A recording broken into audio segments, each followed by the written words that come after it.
The badge hit the conference table like a gavel. DEA Special Agent in Charge Victoria Harwell stared at the surveillance photograph.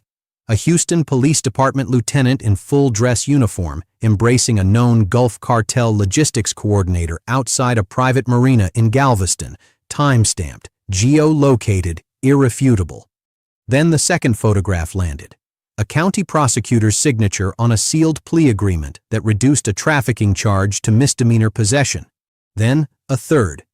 A city councilman's personal account number embedded in a cartel financial ledger recovered from a safe house in Pasadena. 31 law enforcement officers, 1 distribution empire, and 1 woman who built it all from a desk she never left. This moment concluded a 16-month investigation. Here's how it began. Houston, Harris County, the 4th largest city in the United States. You need to understand the geography before a single warrant was executed. Over 16 months, a Gulf Cartel methamphetamine cell embedded itself so completely into the commercial infrastructure of Southeast Texas that investigators internally referred to it as the root system. It didn't operate around legitimate business. It became legitimate business. Shipping lanes through the port of Houston. Distribution warehouses registered as medical supply companies.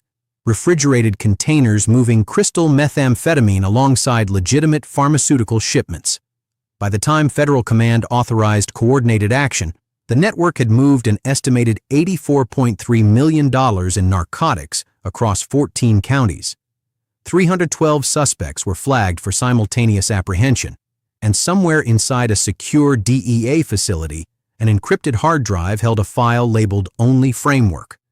No one had accessed it yet. Here's what they did know. Someone inside federal law enforcement had been feeding interdiction schedules to the cartel for at least 11 months. Port inspection rotations, surveillance asset repositioning, evidence handling protocols. The compromise was systematic, professional, and it remained unidentified. 3 questions dominated every planning session as agents staged in the pre-dawn darkness. Who constructed this network? Who was shielding it from within? And what was contained in the framework file? What they discovered in the first 15 minutes of the operation will stay with you. 4:31 a.m., 8 locations, simultaneous breach. The flashbangs detonated first, sharp white cracks splitting the Gulf Coast darkness like fractures in glass. DEA tactical teams hit a shipping warehouse adjacent to the Houston Ship Channel, while FBI breach units flooded a residential compound in suburban Sugar Land. ICE strike teams converged on a distribution center disguised as an automotive parts wholesaler near Pasadena. 3 additional SWAT elements moved on stash houses in Baytown, League City, and Pearland, and 55 miles south, an 8th team descended on what county records identified as a commercial fishing operation. What it actually contained would take another 2 hours to fully comprehend. Suspects scattered. One attempted to destroy a tablet computer by submerging it in an industrial sink. Another ignited a filing cabinet in a warehouse office before 3 DEA agents restrained him against a concrete floor. Documents flew from a 3rd-story window into the parking lot below. Hard drives were recovered from inside a false wall in the automotive warehouse, still warm from attempted deletion. But deleted wasn't gone. Not for FBI Cyber Division. In the first 90 minutes alone, agents cataloged 3.2 tons of methamphetamine, 1,100 kilograms of cocaine, $6.4 million in vacuum-sealed cash, and a weapons cache that made veteran tactical officers pause and document carefully.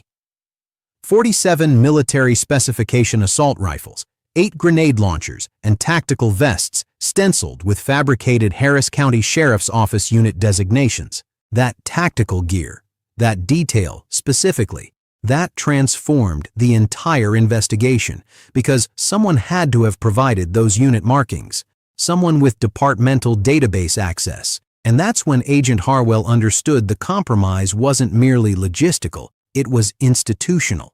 If you think that's the complete picture, the next discovery will recalibrate everything you thought you understood about organized crime in America.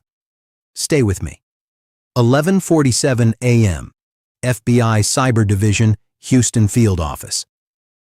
7 hours after the initial breach, 4 analysts were examining data structures that resembled less a cartel operation and more a multinational corporation. The operation had an internal designation, Project Gulf Meridian, and at its center was one woman, Elena Castellanos, known in Gulf cartel networks by a single title, La Arquitecta, the Architect. Castellanos hadn't physically handled narcotics in 12 years. She didn't need to. She was the infrastructure, the financial engineer who transformed a methamphetamine trafficking cell into a franchise distribution empire.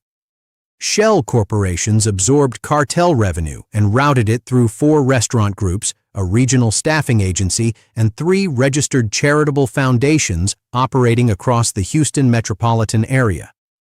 From there, money flowed offshore through layered accounts in banking jurisdictions with minimal oversight requirements, clean, documented, tax compliant. One analyst, a 31-year-old identified only in sealed court documents as Agent M, reportedly stood up from her workstation, walked to the window, and stood there for several minutes before addressing her supervisor. Her exact words, according to the debrief transcript: "This isn't a criminal organization. This is a business model with a board of directors." But then the framework file decrypted, and the room fell into a silence that had nothing to do with operational discipline. The file contained 31 names, badge numbers, direct deposit account information, meeting coordinates with GPS precision, every single one connected to law enforcement or judicial positions. One name appeared at the top of the hierarchy, a Harris County Sheriff's Department commander with 22 years of service and a commendation for anti-trafficking excellence displayed prominently in his office. The leak had an identity. But La Arquitecta wasn't operating alone at the highest level. The framework file contained a secondary classification tier, someone with federal security clearance, someone the cartel internally designated as El Invisible, the one who cannot be seen. The identity of El Invisible is 45 seconds away. 6:14 a.m., Joint Task Force Command Center, Southeast Texas. The digital display on the operations wall resembled a constellation of threat indicators.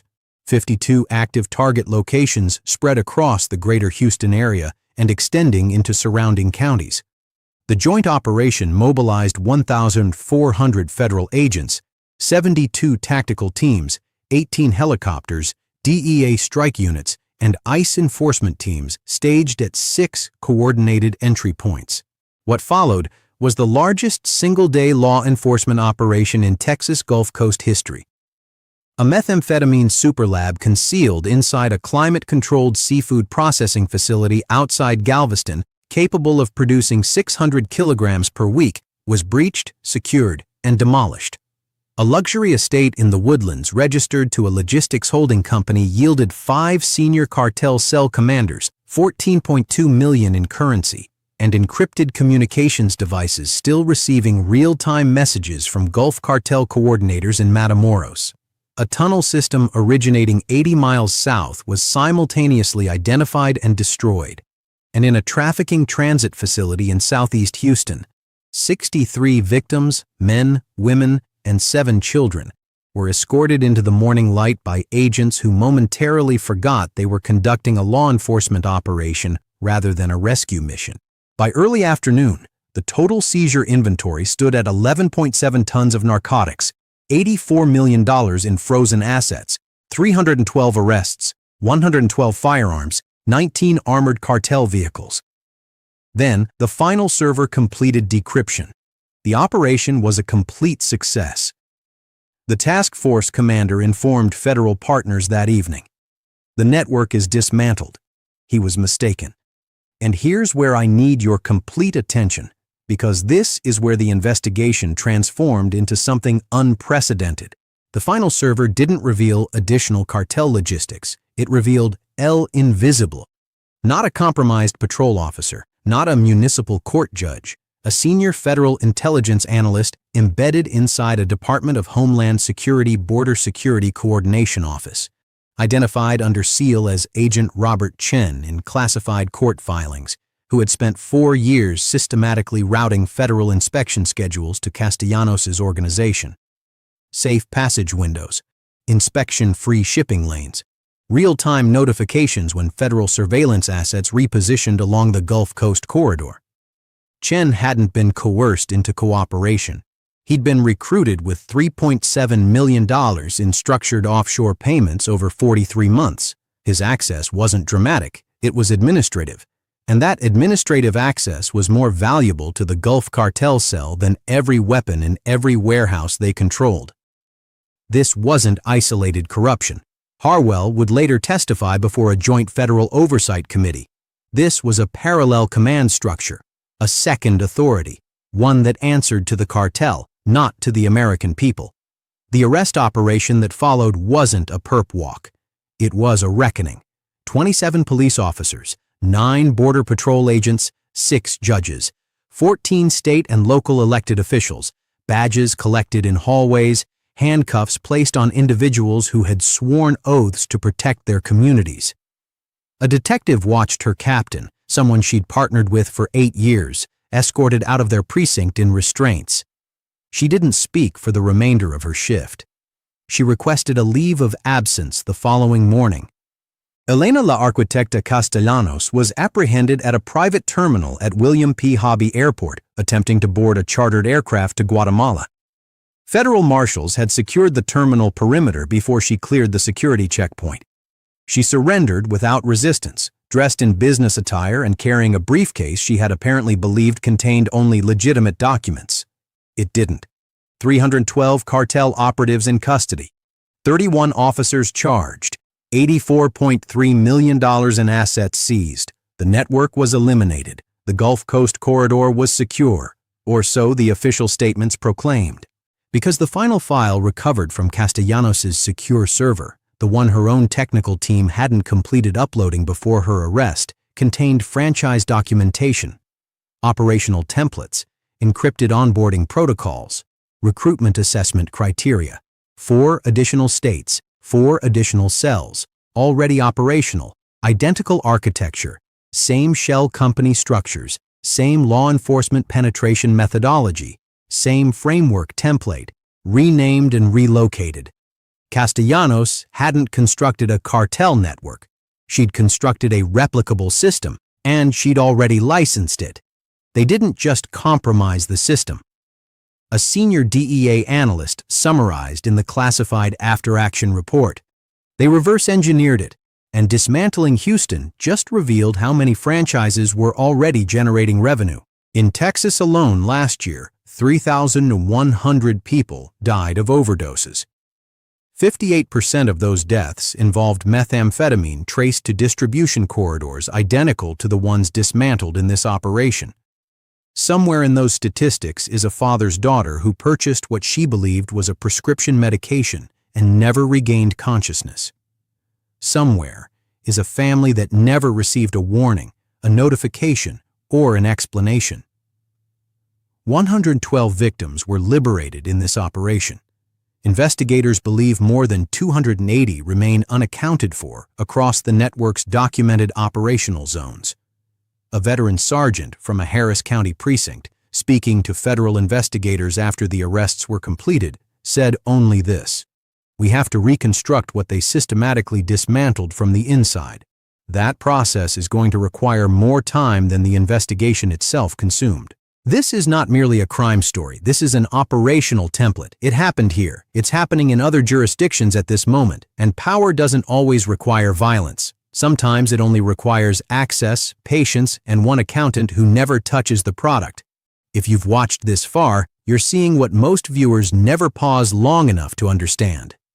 The franchise model Castellanos constructed, the next cell it connects to, is operating from a metropolitan area you wouldn't anticipate.